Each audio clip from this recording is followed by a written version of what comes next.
ओम शांति।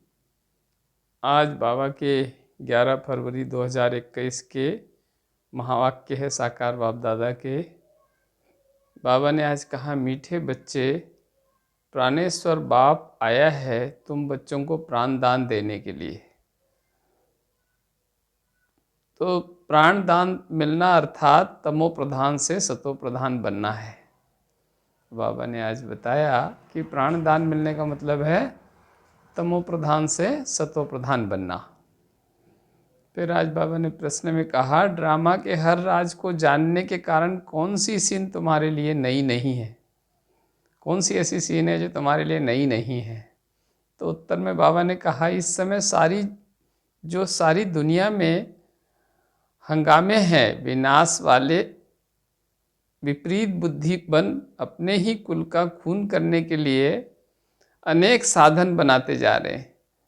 जैसे कुछ वैज्ञानिक और कुछ इस तरह के जो बम और हाइड्रोजन बम, परमाणु बम, इस मिसाइल इसका आविष्कार कर रहे हैं, तो वो जानते हैं कि ये जो घातक हथियार या विनाशकारी अस्त्र शस्त्र, ये सारे मानवता का ही विनाश के कारण बन सकते हैं, फिर भी इसका विकास कर रहे हैं। तो इसलिए बाबा ने कहा कि अपने ही कुल का विनाश करने की तैयारी कर रहे हैं। पर बाबा ने कहा ये कोई नई बात नहीं है, ये कल पहले भी ऐसा हुआ था, क्योंकि ये दुनिया पुरानी हो गई और इसका विनाश असंभावी है। तो बाबा कहता है क्योंकि तुम जानते हो ये दुनिया तो बदलनी ही है, ये पुरानी दुनिया विनाश होकर नई पावन दुनिया आनी ही है, ये सब तुम जानते हो, इसलिए इसमें कोई घबराने की बात नहीं है। ये महाभारत लड़ाई के बाद ही फिर हमारी नई दुनिया, सतयुग की श्रेष्ठ दुनिया आने वाली है, स्वर्णिम दुनिया, जिसके लिए स्वर्णिम भारत की बात, सोने की चिड़िया जो भारत था वो फिर से बनने वाला है। और इसीलिए फिर बाबा ने आज गीत में भी कहा, यह कौन आया आज सवेरे सवेरे। तो परमात्मा आया है जो इस कलयुग रूपी अंधकार में रात्रि को और सतयुग के सवेरे में या सोजरे में बदलने के लिए परमात्मा आया हुआ है, इसीलिए ये गीत ऐसा बना हुआ है। फिर आज बाबा ने कहा, जितना तुम सर्विस में जो जोर भरेंगे, सबको बाप का परिचय देंगे, उतना ही तुम्हारा प्रभाव निकलेगा। तो जितना सर्विस में जोर देंगे, जितना सेवा में लगेंगे, उतना ही फिर प्रभावशाली बनेंगे, फिर उतना ही प्रभाव तुम्हारा दूसरों पर पड़ेगा। फिर हर विघ्न भी जरूर पड़ते रहेंगे, तो माया के विघ्न भी फिर आएंगे जरूर, पर फिर उससे घबराना नहीं है। फिर बाबा ने कहा, यह हठयोग नहीं है, तुम्हें तो बहुत सहज ज्ञान मिला हुआ है। जैसे संसार में हठयोग है, जिसमें अनेक प्रकार के आसन लगाते हैं, शरीर की बहुत कड़ी साधना करते हैं। तो बाबा ने कहा ये तो सहज है, क्योंकि वो हठयोग सारे कर भी नहीं सकते, माताएं, बहनें, बच्चे। तो परमात्मा तो सबके लिए आया है, सबको पावन बनाने आया है, तो सब तो कर नहीं सकते हठयोग। तो बाबा ने सहज राजयोग सिखाया है, जिसको मन को परमात्मा में लगा करके और हम अपने संस्कारों का परिवर्तन करते, अपने को आत्मिक स्वरूप में स्थित करते, यही हमारा सहज राजयोग हो जाता है। बस अपने को आत्मा समझो, बाप को याद करो, तो आत्मा निश्चय करके और परमात्मा को याद करना, यह सहज योग है। यह तो इतनी सहज पढ़ाई है, ये ज्ञान की पढ़ाई भी इतनी सहज है, भल तुम कितने भी दूर रहो तो भी जैसे चाहो वैसे पढ़ सकते हो, चाहे बीमार रहो, चाहे दूर रहो। बाबा ने कल ही कहा था, विलायत में भी हो, वहाँ पे भी मुरली जाएगी। फिर आज बाबा ने कहा कि चाहे बीमार हो, बैठना भी नहीं होता है, तो भले ही जैसे भी बैठ सकते हो, चाहे आराम की मुद्रा में ही सही, पर तब भी आप बैठ कर भी ये पढ़ाई पढ़ सकते हो। बाप तो बच्चों को सब बातें सहज करके समझाते हैं, सारी बातें सरल करके बाबा बताता है, जिसमें कोई भी मतलब तनाव या मतलब दुख लेने की बात नहीं है। जिस भी तरह से हो सकता है पढ़ाई पढ़नी है, बाबा को याद करना है। जिनकी तकदीर में होगा उन्हें निश्चय भी जरूर होगा, ऐसे बच्चे ही बाप से पूरा वर्षा लेंगे। तो जिनको बाबा पे निश्चय होगा, पढ़ाई पे निश्चय होगा, ड्रामा पे निश्चय होगा, तो वो फिर पूरा इसका पूरा वर्षा लेंगे, पूरा भाग्य लेंगे। भले तुम बच्चे अपनी सर्विस भी करो, अर्थात काम धंधा भी करते रहो, लेकिन याद में रहकर ही करो। हम कर्मयोगी है, बाबा ने हमें जो ज्ञान दिया है, योग सिखाया है, वो कर्म योग है। तो काम भी करना है, काम धंधे में भी लगे रहना है, पर साथ साथ फिर परमात्मा को काम में रहते हुए भी जब भी समय मिलता है परमात्मा को याद करना है, या बुद्धि के द्वारा परमात्मा को याद करना है। हाथ के द्वारा काम करना है और बुद्धि के द्वारा परमात्मा को याद करना है। इस समय सब आत्माएं तमो प्रधान है, फिर बाबा सत्व प्रधान बनाने के लिए आया है। इसीलिए तो बाबा ने कहा कि प्राणदान मिलना ही है तमो प्रधान से सत्व प्रधान बनना, क्योंकि तमो प्रधान आत्मा तो जैसे बिल्कुल कलयुग में विलीन हो जाती है। फिर बाबा ने कहा माया ने सबके पंख काट दिए, इसलिए आत्मा उड़ नहीं सकती। तो आत्मा बिल्कुल जो फरिश्ता बन करके उड़ नहीं पा रही है, या इस शरीर के बोझ में या इस देह और देह की दुनिया में फंस गई है, भारी हो गई, क्योंकि माया ने उसके पंख काट दिए, उमंग उत्साह के पंख उसके काट दिए हैं। तो वो हताश निराश दुखी हो जाती है और फिर भारी होकर के इसी दुनिया में रहती है, क्योंकि वो तो अपने परम धाम घर को भी उड़ नहीं सकती। फिर बाबा ने कहा तमो प्रधान से सतो प्रधान बनने का रास्ता एक बाप के सिवाय कोई बता नहीं सकता। एक परमात्मा शिव बाबा के सिवाय कोई भी तमो प्रधान से सतो प्रधान बनने का रास्ता नहीं बता सकता। तो बाबा इसलिए आया है, तो फिर हमको उसके बताए रास्ते पर चलना है, श्रीमत पर चलना है। वही है सर्व का रूहानी सर्जन, आत्माओं को फिर पावन बनने का ज्ञान का इंजेक्शन लगाते हैं परमात्मा, जिससे फिर आत्मा के अंदर जितने भी विकार या रोग या बीमारियां है जो उसको दुखी अशांत करती है, वो बीमारियां सब इस इंजेक्शन से ठीक हो जाती है। इसलिए अविनाशी सर्जन परमात्मा ये इंजेक्शन आत्मा को लगाते हैं। फिर बाबा ने कहा विनाश तो होना ही है, अभी अपने को आत्मा निश्चय करो और बुद्धि योग ऊपर में लगाओ, परमात्मा में लगाओ। फिर उसके लिए तो बाबा ने क्या कह दिया कि याद की फांसी में लटके रहो हमेशा, जीते जी। तो ये फांसी कोई ऐसे नहीं है शरीर को लगाने वाली नहीं है, याद, परमात्मा की याद की फांसी में लटके रहो, मतलब हमेशा परमात्मा की याद में समाये रहो, बाबा ने ये कहा। फिर बाबा ने कहा योग स्वीट होम में लगा रहे सदा, मतलब हमारा बुद्धि योग हमेशा स्वीट होम परमधाम में लगा रहे कि हम आत्माएं परमात्मा वहीं के रहने वाले हैं ना। फिर बाबा ने कहा नशा रहे हमको तो साइलेंस होम में जाना है, अब घर जाना है, क्योंकि अंत का समय है। तो परमात्मा कह रहा है अब तो बस ये नशा होना चाहिए कि अब मुझे घर जाना है, अपने परम धाम घर मुझे आत्मा को जाना है, ये दुनिया में अब अपने आप को नहीं उलझाना है, बस हमें परम धाम अपने घर जाना है।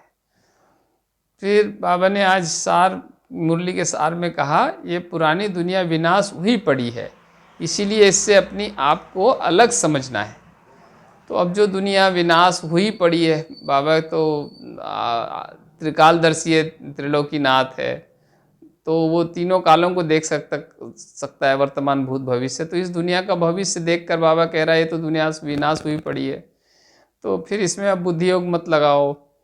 इसीलिए इससे अपने आप को अलग समझना है। झाड़ के वृद्धि के साथ साथ जो विघ्न रूपी तूफान आते हैं उनसे डरना नहीं है। ये जो कल्प वृक्ष का झाड़ है ये तो वृद्धि होता ही रहता है, अभी कलियुग अंत में तो पूरी वृद्धि को प्राप्त हो जाता है, जड़ जड़ीभूत हो जाता है। तो बाबा कहता है ऐसे में तूफान आना ही है, फिर परिवर्तन का समय है, तो इससे घबराना नहीं है, इससे पार होना है फिर तूफानों से भी, क्योंकि भगवान जिसके साथ है ना तो तूफान भी उसके लिए तोहफा बन जाते हैं। फिर आज बाबा ने कहा आत्मा को सतो प्रधान बनाने के लिए अपने को ज्ञान का इंजेक्शन देना है और अपना बुद्धि योग स्वीट होम में लगाना है। तो ज्ञान का इंजेक्शन जरूर देना है बाबा ने आज कहा, क्योंकि सुप्रीम सर्जन आए ना अविनाशी सर्जन। फिर आज वरदान में बाबा ने कहा अपने भाग्य और भाग्य विधाता की स्मृति द्वारा सर्व उलझनों से मुक्त रहने वाले मास्टर रचयिता भव। तो अपने भाग्य और भाग्य विधाता की स्मृति द्वारा सदा ये स्मृति बनी रहे कि मेरा भाग्य और मेरा भाग्य विधाता परमात्मा, यदि ये स्मृति सदा बनी रहे तो फिर सर्व उलझनों से मुक्त बन जाएंगे, मास्टर रचयिता बन जाएंगे। तो फिर बाबा ने कहा सदा वहाँ मेरा भाग्य और वहाँ मेरा भाग्य विधाता परमात्मा, इस मन की सूक्ष्म आवाज़ को सुनते रहो और खुशी में नाचते रहो। सबसे बड़ी चीज़ है ब्राह्मण जीवन में खुशी, खुशी है तो सब कुछ है, खुशी से बढ़कर कुछ भी नहीं, तो खुशी नहीं गंवाना है। तो बाबा कहते हैं खुशी में नाचते रहो, जानना था वह जान लिया, पाना था वह पा लिया। ये स्लोगन होना चाहिए। अब कुछ पाना बाकी नहीं रहा, इन्हीं अनुभवों में रहो तो सर्व उलझनों से मुक्त हो जाएंगे। अब उलझी हुई आत्माओं को निकालने का समय है, इसीलिए मास्टर सर्वशक्तिवान हूँ, मास्टर रचयिता हूँ, इस स्मृति से बचपन की छोटी छोटी बातों में समय नहीं गवाओ, बाबा कह रहा है। फिर बाबा ने स्लोगन में कहा, कमल आसनधारी माया की आकर्षण से न्यारे, बाप के स्नेह व श्रेष्ठ कर्मयोगी भव, स्नेह में प्यारे श्रेष्ठ कर्मयोगी बनो। तो बाबा ने कमल आसनधारी, पवित्रता का कमल आसन, सदा भले ग्रस्त व्यवहार में रहते हुए भी सदा पवित्रता के कमल आसन पर रह करके और श्रेष्ठ स्थिति में स्थित रहो। बाबा ने कहा स्वस्थिति सबसे बड़ी बात है, आत्मिक स्थिति में रहना। मैं एक चेतन आत्मा हूँ, ये हमारी स्वस्थिति का आसन ही श्रेष्ठ आसन है। फिर आज बाबा ने मुरली में ये भी कहा कि पत्थर बुद्धि बन पड़े हैं सारे, तो पत्थर बुद्धि होने के कारण ही अपने कुल के ही विनाश की तैयारी कर रहे हैं। फिर बाबा तो पारसपुरी बनाने आए हैं, तो पत्थर बुद्धि से पारस बुद्धि बनाते हैं। तो जो बाबा की श्रीमत पर चलते हैं, ज्ञान की पढ़ाई अच्छे से पढ़ते हैं, परमात्मा को याद करते हैं, तो वो फिर पारसपुरी में जाएंगे मास्टर सर्वशक्तिवान बन करके। फिर बाबा ने कहा ड्रामानुसार सबको तमो प्रधान भी बनना ही है, इसमें किसी का दोष नहीं है कि किसने क्यों किसी को तमो प्रधान बनाया, या परमात्मा को ही भक्ति मार्ग में कह देते हैं वही उसी ने सुख दिया, उसी ने दुख दिया, उसी ने अच्छा बनाया, उसी ने खराब बनाया।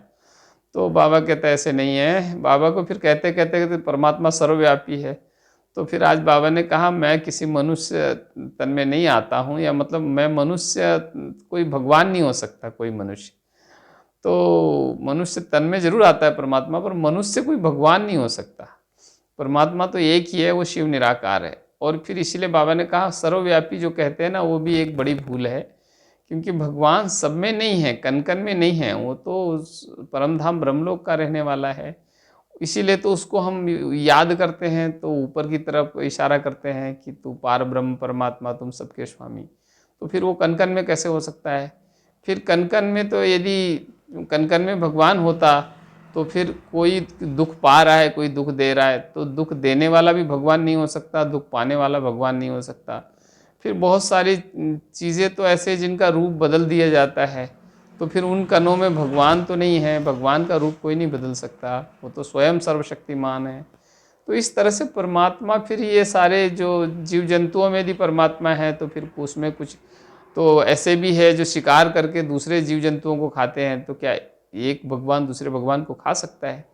तो इस तरह से कन कन में नहीं है परमात्मा। परमात्मा अविनाशी है, वो परमधाम ब्रह्मलोक का रहने वाला है, उसका नाम सदाशिव है, सबका कल्याणकारी है। सत्यम शिवम सुंदरम उसकी महिमा गाई हुई है, उसके गुणवाचक नाम है अमरनाथ, बबुलनाथ, और जो 12 ज्योतिर्लिंग भी है वो निराकार परमात्मा शिव की यादगार में ही बनाए हुए। तो इस तरह से बाबा ने कहा कि फिर बाबा ने कहा 5000 साल बाद मैं आता हूँ ना, तुमको स्मृति दिलाता हूँ कि पहले तुम ही देवी देवता थे, पूज्य थे, और फिर अब पुजारी बन गए हो, अभी फिर से तुम्हें पूज्य बनना है। तो इस तरह से आज बाबा ने बहुत गहरी बातें हमको मुरली में समझाई कि ड्रामा के राज को जानने के कारण ही तुम फिर इस नई दुनिया में कौन सी सारी सीन तुम्हारे लिए फिर कल्याणकारी हो जाती है। तो ड्रामा का गहरा राज तुम्हें को पता है कि ये जो विनाश भी होने वाला है इसमें भी कल्याण छुपा हुआ है, क्योंकि नई दुनिया आने वाली है ना। तो ये ड्रामा का गहरा राज केवल तुम बच्चों को ही पता है। फिर कर्म करते हुए भी कर्मयोगी बन बाबा को याद करना है। तो आज बाबा ने इन्हीं बातों पर विशेष जोर दिया है। अच्छा, ओम शांति।